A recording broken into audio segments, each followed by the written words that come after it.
Truman has a way of endearing himself into any group. It's easy to fall victim to Truman's unintentional wiles. He's one of the most attractive and dearest men I know. Yeah. John Huston's son finally reveals what we thought all along. John Huston was a towering figure in Hollywood, a director known for his adventurous spirit and groundbreaking films. But behind the scenes, his life was as complex and dramatic as any of his movies.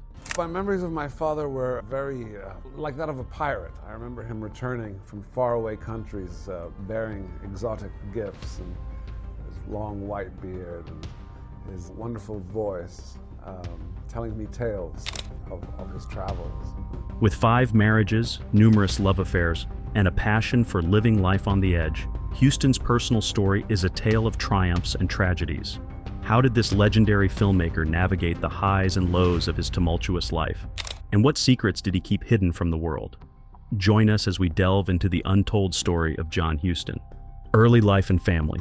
Born in 1906 in the small town of Nevada, Missouri, he was the only child of Rhea Gore and Walter Huston, a Canadian-born actor. John's parents had different backgrounds. His mom was a journalist who loved sports, while his dad was a charismatic actor who performed in vaudeville shows. But even though they were different, they both shared a love for adventure and a passion for their work. John's mom even continued her work as a sports editor, traveling around the country for stories, even after John was born. John's parents divorced when he was just 6 years old, leaving him to bounce back and forth between them. He spent most of his childhood in boarding schools, but during the summer he'd go on tour with his dad, experiencing the exciting world of vaudeville firsthand. He also traveled with his mom, who introduced him to the thrill of horse races and other sporting events, health struggles and early interests. But life wasn't always fun and games for John. He was often sick as a kid, with problems with his heart and kidneys. He had to stay in bed for a long time, but luckily he got better and moved with his mom to Los Angeles. There he tried boxing and even became a really good fighter, but a broken nose stopped him from pursuing it further. John was a curious kid who loved to try new things. He liked ballet, reading books, watching operas, and even painting. He was also fascinated by movies and loved watching Charlie Chaplin's funny silent films. He spent hours in movie theaters, dreaming of one day making his own movies. New York and Mexico adventures. When John moved back to New York City to live with his dad, his dream of becoming an actor got even stronger. He watched his dad rehearse for plays and learned all about the secrets of acting. It was like a light bulb went off in his head, and he knew that this was what he wanted to do with his life. After a short time on stage, John headed off to Mexico for a big adventure. He stayed there for 2 years, exploring the country and even becoming an honorary member of the Mexican cavalry. While living in Mexico, John wrote a play called Frankie and Johnny, based on a popular song. He sold it easily, and that made him realize he could make a living as a writer. He started writing stories and articles for magazines like Esquire, Theater Arts, and the New York Times. Hollywood beginnings. In 1931, when he was 25, John decided to try his luck in Hollywood, where movies with sound were becoming popular and writers were in high demand. His dad was already a movie star there, so it seemed like a good place to start. John got a job at Universal Studios, where his dad worked. He started by writing dialogue for movies, including 2 films starring his dad, Murders in the Rue Morgue and A House Divided. Working on these movies gave John a chance to see how movies were made from start to finish. It was like a crash course in filmmaking, and he learned a lot from the director, William Wyler, who became a good friend of his. But John's early years in Hollywood weren't all sunshine and rainbows. He liked to party and drink a lot, and he got into some trouble. Once he even hit and killed a woman while driving drunk. Luckily for him, the police said it wasn't his fault, but it was a scary experience that made him feel really bad. He left Hollywood for a while and went to live in London and Paris. It was like a time out for him, a chance to figure things out and get his life back on track. Directorial debut and success. A few years later, John returned to Hollywood with a new goal, to become a serious writer and director. He got a job at Warner Brothers Studio and started writing scripts for big movies like Jezebel and Sergeant York. John Huston was a hotshot writer in Hollywood, but he had his sights set on something bigger, directing. He made a deal with Warner Brothers. If his next script was a hit, they'd let him direct a movie. And boy, did he deliver. His script for High Sierra was a smash, making Humphrey Bogart a major star. True to their word, Warner Brothers gave John the green light to direct. He chose The Maltese Falcon, a detective story that had already been made into a movie twice, but without much success. John figured he could do better, and he was right. He stuck close to the original book, keeping most of the dialogue and directing it in a simple, straightforward way. He even drew pictures of each shot beforehand, showing where the camera would be, how the lights would look, and everything else. It was like planning a super cool game of hide and seek, but with cameras and actors instead of kids. John's biggest secret weapon was his cast. He gave the lead role to Humphrey Bogart, who loved working with John because he always knew how to get the best performance out of his actors. The rest of the cast was full of stars too, including Mary Astor, Peter Lorre, Sidney Greenstreet, and even John's own dad, Walter Huston. Warner Bros. Didn't have high hopes for the movie, so they didn't give it a big budget or a lot of publicity.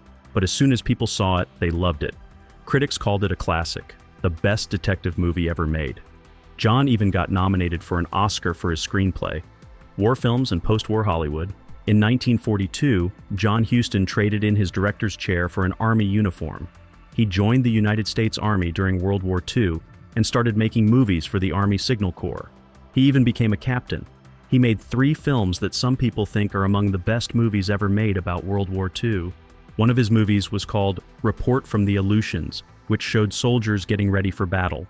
Another was The Battle of San Pietro, a story about a big mistake by the American military that led to many deaths. The Army didn't like that movie very much and tried to hide it from people. But John's most controversial film was Let There Be Light. It was about soldiers who were struggling with mental health problems after the war. The Army didn't want anyone to see it because they thought it would upset people. They kept it hidden for 35 years, and it wasn't shown to the public until 1981. John's movies were important because they showed the real side of war, not just the heroics and battles. He wanted people to see the human cost of war and the struggles that soldiers faced. Even though his war movies were sometimes hidden or changed, John's work was still recognized. He got promoted to major and even received an award for his bravery during filming. After the war, John came back to Hollywood and helped rewrite the script for a movie called The Stranger. It was a story about a Nazi who was hiding in America, but John didn't end up directing it. Instead, another famous filmmaker, Orson Welles, took over. Big breakthrough. After conquering the war movie genre, John Huston set his sights on another adventure, The Treasure of the Sierra Madre. This 1948 film was a turning point in his career, solidifying his reputation as a top-notch director. He wrote, directed, and even had a little acting part in the movie, playing a friendly American who helps out another American in need. The story follows 3 guys who team up to search for gold in the mountains. Humphrey Bogart was the star, but John also gave his dad, Walter Huston, a role in the movie. It was a real family affair. The studio, Warner Bros., wasn't so sure about the movie at first. John wanted to film it in Mexico, which was a pretty unusual thing to do back then. Plus, John was known for being a bit of a wild card in Hollywood. But when the movie was finished, everyone was blown away. People loved the story, the characters, and the way it looked. A famous writer, James Agee, said it was one of the most beautiful movies he had ever seen, and Time magazine called it one of the best things Hollywood had done since movies started having sound. It was a huge success. John Huston even won 2 Oscars for directing and writing the movie, and his dad won an Oscar for Best Supporting Actor. It was a big night for the Huston family. Years later, people still talk about how amazing The Treasure of the Sierra Madre is. One movie magazine even dedicated 4 pages to it, saying that it has touched the hearts and minds of everyone who's seen it. In 1948, John Huston directed another film starring Humphrey Bogart, titled Key Largo. This time, the story was about a war veteran who gets into a tough situation with some gangsters on a small island in Florida. Lauren Bacall, Humphrey Bogart's wife in real life, also starred in the movie, along with other talented actors like Claire Trevor, Edward G. Robinson, and Lionel Barrymore. The movie was based on a play, and some people thought it felt a bit too much like a play instead of a movie. But the amazing acting saved the day, and Claire Trevor even won an Oscar for her supporting role. John Huston was a little annoyed, though, because the studio cut out some scenes from the movie without asking him. This, along with some other disagreements, made him decide to leave the studio when his contract ended. In 1950, John wrote and directed The Asphalt Jungle, a movie that did something new and different. It showed criminals as regular people, just doing their jobs, not as glamorous bad guys. John wanted to show that even criminals have their own struggles and problems, and he did this by focusing on the little details of their plan to steal some jewelry. Some people thought the movie was almost like a documentary because it felt so real. John's assistant director said that John knew exactly how to film a scene and make it look amazing. He had a great eye for detail and always knew how to make the picture look perfect. Some movie critics thought The Asphalt Jungle was John's best film. It also helped make Marilyn Monroe a famous actress. She said that John was the first genius she'd ever met, and he made her feel like she could finally become a real actress. The movie was a hit, and John got nominated for another Oscar for his writing and directing. It even won an award from the Screen Directors Guild. After The Asphalt Jungle, John Huston decided to tackle a completely different kind of movie, a war film called The Red Badge of Courage. It was about a young soldier in the Civil War who ran away from a battle but then came back to fight bravely. The movie was based on a famous book, and John thought it was important to tell this story about how war affects people. But the studio, MGM, didn't like the movie very much. They thought it was too negative about war, especially since World War II had just ended. So, without telling John, they cut out some parts of the movie and added some narration to make it more positive. This made John very angry because he felt they ruined his movie. Sadly, the movie didn't do well in theaters. John thought it was because the movie made war feel too real and close to home. He even said that a bunch of people walked out of the theater during a preview screening because they were so upset by the movie. But even though it wasn't popular at the time, some movie experts now say it's a really good film. Before The Red Badge of Courage even came out, John was already busy filming another movie in Africa. This one was called The African Queen, and it was a mix of romance, comedy, and adventure, starring Humphrey Bogart and Katharine Hepburn. It became one of the most popular movies ever made in Hollywood. The producer of the movie wanted John to change the ending so that the main characters wouldn't die. John agreed, and they rewrote the ending to be a happier one. It turned out to be a good decision because the movie made a lot of money, and it's still considered one of John's best works. John was nominated for 2 Oscars for directing and writing the movie, and Humphrey Bogart even won his only Oscar for his role in it. Katharine Hepburn even wrote a whole book about her experience making the movie called The Making of the African Queen, or How I Went to Africa with Bogart, Bacall, and Huston and Almost Lost My Mind. That sounds like quite the adventure. Moved to Ireland. By 1952, John Huston was fed up with the way the government was treating his friends in Hollywood. They were being accused of being communists, and he didn't like it one bit. So he packed his bags and moved to Ireland, a place he had fallen in love with. Even though he was far away, John kept making movies. He made 2 films, Moulin Rouge and Beat the Devil, where he was in charge of the whole shebang, writing, producing, and directing. He also worked on a movie called Moby Dick, which was based on a famous book about a giant white whale. But this time, he didn't get along with the writer, Ray Bradbury. They had different ideas about the movie, and Bradbury even wrote a story about their rocky relationship. Out of all the movies John made during this time, the one that people really liked was The Misfits. It starred some of the biggest names in Hollywood, like Clark Gable and Marilyn Monroe. But it was also a sad movie, because some of the actors, including Gable and Monroe, died not long after the movie was finished. John also made a movie about Sigmund Freud, the famous doctor who studied dreams and the mind. It was a different kind of movie for John, but he was interested in the topic because he had made a documentary about soldiers with mental problems during the war. Then, John went back to Mexico to film The Night of the Iguana, a movie based on a play by Tennessee Williams. The filming took place on a beautiful beach, and John liked the town so much that he bought a house there. The movie starred Richard Burton and Ava Gardner, and it got a lot of attention because Elizabeth Taylor, who was Burton's girlfriend at the time, came to visit the set. It was a big scandal. John's next movie was a big one, The Bible, In the Beginning. It was a huge project that cost a lot of money, and John got to play Noah and even be the voice of God. He loved working with the animals on set, especially an elephant named Candy, who loved belly rubs. But even though he was a famous director in Hollywood, John also cared about making movies in Ireland.